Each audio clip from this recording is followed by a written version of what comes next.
Eh bien, bonjour, Denis Appalu, le guide de l'épargne. Ravi de vous retrouver. Nous sommes le vendredi 5 septembre, c'est déjà la rentrée scolaire. Et justement, je vous propose cette semaine d'évoquer, dans le cadre des vendredis de l'épargne, les placements épargne pour les enfants, les livrets enfants. Je vais passer en revue les différentes solutions qui sont proposées pour placer de l'argent au nom de votre enfant sans risque. On parle bien d'épargne et non pas d'investissement. Il y a d'autres solutions pour investir sur le très long terme pour vos enfants. Mais là, je n'aborderai que les placements sans risque et les placements laissant le capital placé disponible. Donc, je n'évoquerai pas l'assurance vie dans ce podcast. Alors, tout de suite, les différentes solutions. Pour les enfants, il existe évidemment le livret A. Vous savez qu'en France, on a un fort héritage culturel par rapport au livret A, puisque pendant une longue période même, hein, j'en ai bénéficié, la Caisse d'épargne ouvrait systématiquement un livret A à toutes les naissances en France. C'est désormais révolu évidemment. Mais bon, un parent peut ouvrir un livret A dès la naissance de son enfant. Et ce livret A, il pourra le conserver toute sa vie durant. Alors, ce livret A naissance, l'offre existe toujours auprès des caisses d'épargne, me semble-t-il, avec un don, un abonnement de l'ordre de 10 euros, je crois, à l'ouverture du livret A. D'autres banques peuvent proposer d'ailleurs davantage. Alors, le livret A reste une bonne solution de placement hein, pour mettre les étrennes ou les dons des grands-parents sur ce livret A des enfants. Alors, évidemment, on va évoquer la baisse de taux récente du livret A. Nous sommes en septembre et le taux du livret A baissé de 2,40 à 1,7% au 1er août dernier. Toutefois, on va rapidement voir que c'est pas forcément une si mauvaise affaire que cela.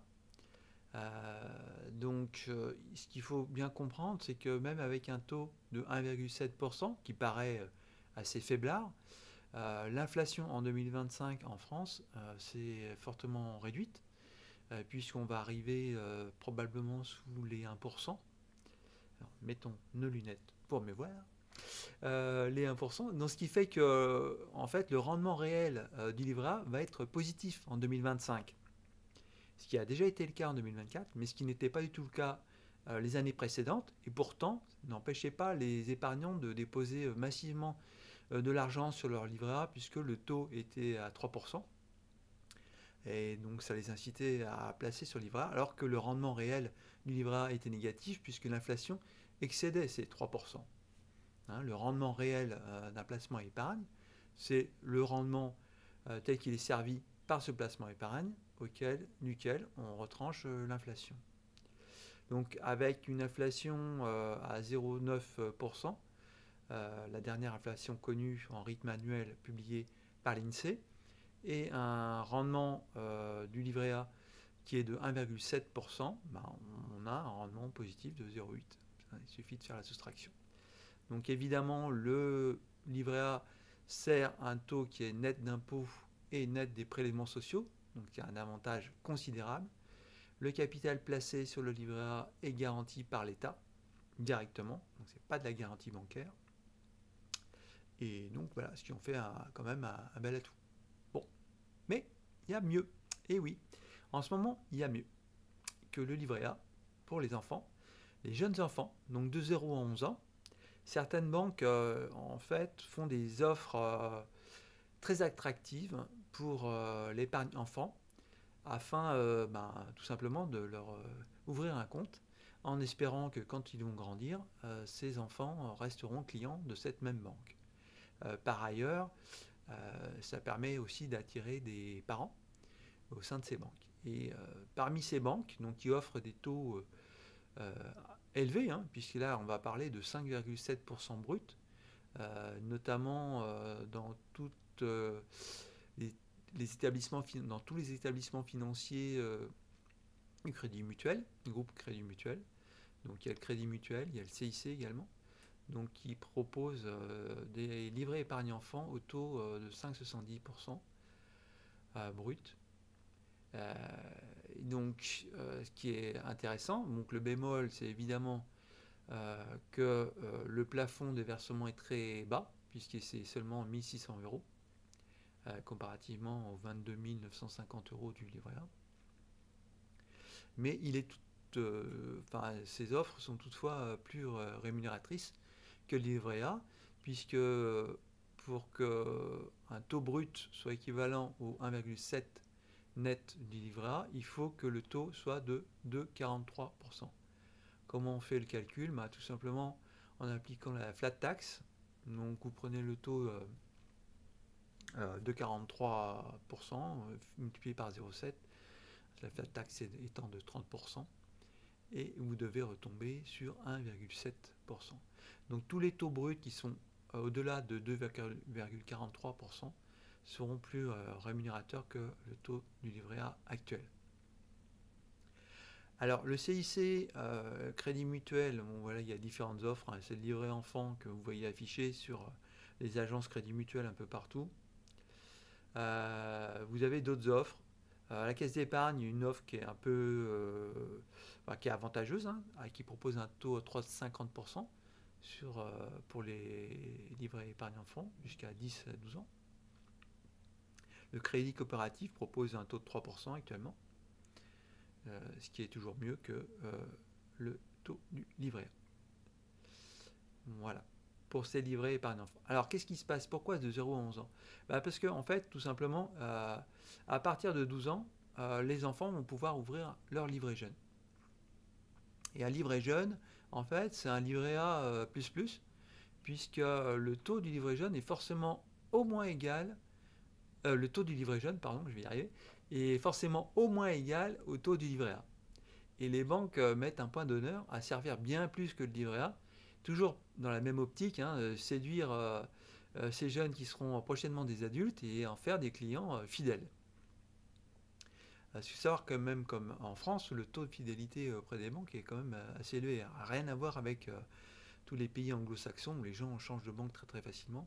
Il y a quand même un héritage culturel assez fort au niveau des banques en France qui fait que les gens conservent leur banque les décennies sans en changer.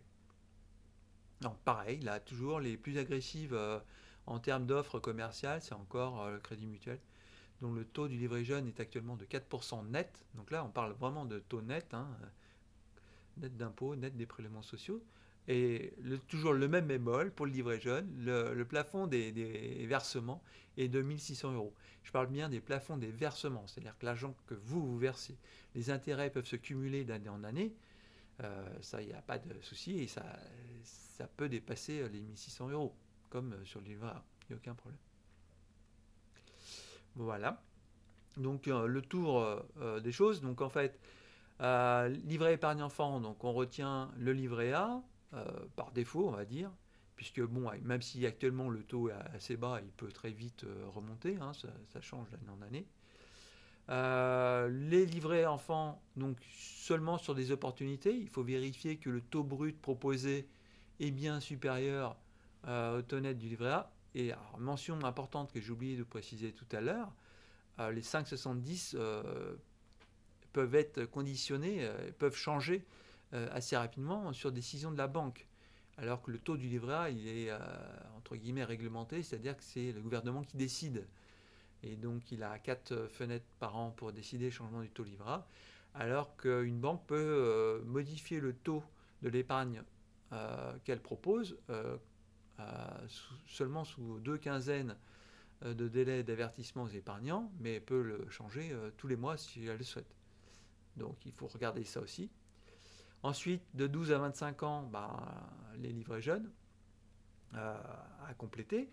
Et puis, quand l'enfant a 18 ans, hein, même si c'est déjà un adulte, ça reste toujours un enfant. Hein. Un enfant reste un enfant toute sa vie. Un de nos enfants reste un enfant toute sa vie.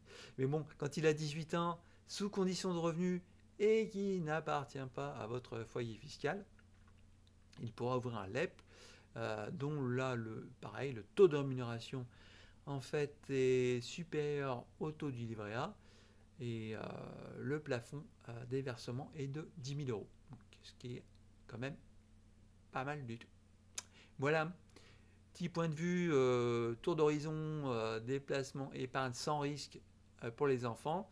Je vous rappelle qu'évidemment, il existe des placements à risque pour les enfants sur de l'épargne de très long terme.